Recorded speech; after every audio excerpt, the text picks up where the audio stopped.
intermission break. It's a 2-0 Brahmas lead. You're heading into the third period. A couple of power play goals by Tour Linden, the difference so far. We got a special guest with us between the periods. It's Eric Jorgensen, a.k.a. DJEJ of DJEJ Enterprises. DJEJ, it's great to have you on, man. Thank you so much. Happy to be here. Happy to be back with the Brahmas, and happy to be back in the United States. I bet. Well, obviously, that's kind of the preface. We alluded to this a little earlier, but DJEJ going overseas in Pyeongchang with the Winter Olympics this year and was the in-arena DJ for the men's and women's, I believe, both the hockey that partook.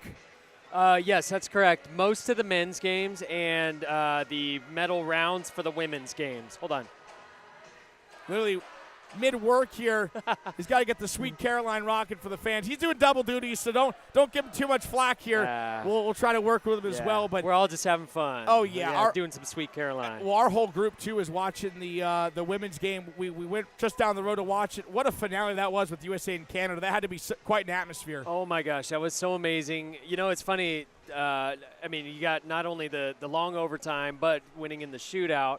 And it really, you know, when I work, when I operate, I'm doing my job. And it only hit me when we were raising the flag and I played the anthem that I just was part of history. And I was able to provide the soundtrack for a gold medal for the United States of America. And, of course, we're supposed to remain neutral, but, you know, I shed a little sports tear. And it was just such an awesome moment that I will never, ever forget. But how could you not? Oh. I mean, what a game that was. And obviously an entirely incredible Olympic Games all around. Yes. Here's the question I'm sure people have asked you. I'm going to guess the answer is no because of how much you were working. This wasn't really like a vacation by any means. Did you have any chance at all outside of the hockey rink to go check out any of the other sports? You know, I was able one day to go check out one of the women's games. I was able to go check one of the women's games at the other hockey arena. We were at the Hockey One, the Gangneung Hockey Center, and then there was the Kongdong Hockey Center, which hosted the majority of the women's games and then just a couple men's games. So other than that, no, I didn't have any time to do anything else. We produced 26 hockey games in 12 days out there. I was out there a total of 27 days, but, you know, we were doing a lot of prep work and rehearsals leading up to that. But on Valentine's Day, we had our first game, and then we had 6 straight days of 3 games apiece.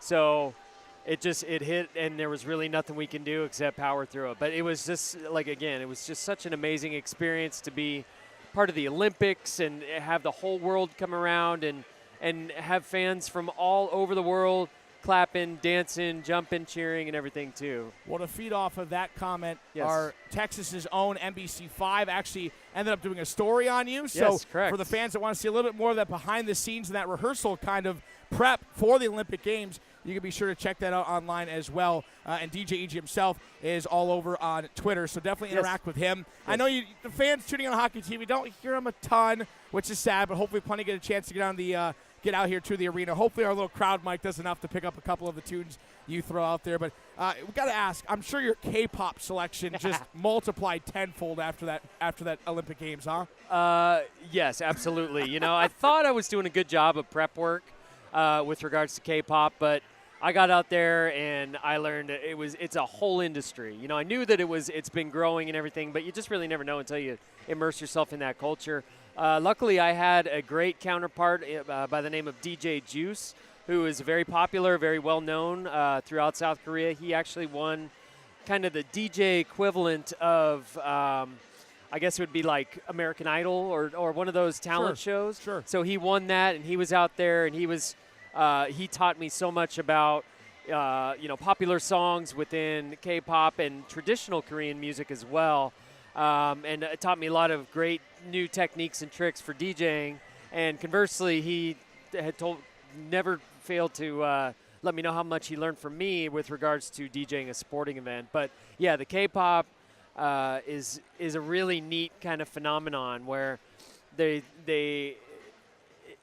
really sounds a lot like a lot of pop here in the United States, just with a little difference here. Actually, you know what? We got a few minutes. Next song I'll play will be a K-pop song. I like just that. for that. I like that. At least the fans here will get a taste of that. They did. We did a little makeshift Olympic night back in January, which kind of got you a little prepped, I guess, in terms of throwing some different music in your arsenal and getting that all ready. But when you're a part of the Winter Olympic Games, by the way, again, this is DJEJ, our Brahmas DJ, who is overseas for the Olympic Games and working, as he said, 26 straight days in the hockey rink. Yeah. That is quite a beating nonetheless. But just kind of being a part of that, we got a little taste of it there with DJ Juice, but how neat was it to see so many cultures come together under one roof?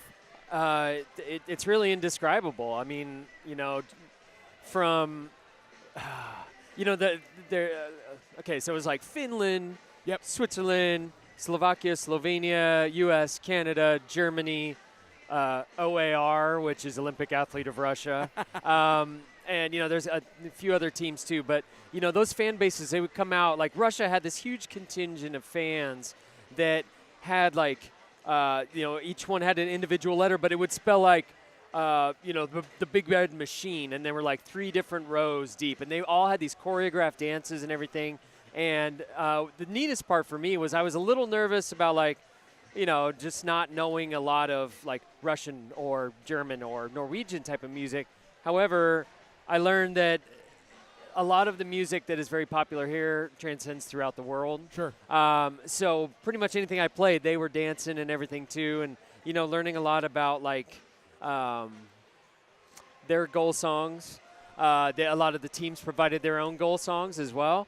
And so those were really neat to learn, like, what got them pumped up. Like, Russia was the most interesting goal song. Something you never think would be a goal song. But, you know, once the horn hits and then you go into some hard rock or some, like, super EDM, this was just like Mary Hopkins' version of the name is blanking on me here, but it's just this really slow song.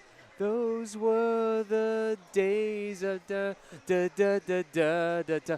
You know, and like the whole Russian crowd was doing everything. And it just built up. Yeah, so it was just really neat to have that experience and with all the prep work that I had done here and everything that I had also learned out there too, just to help create a good experience for all the fans that came.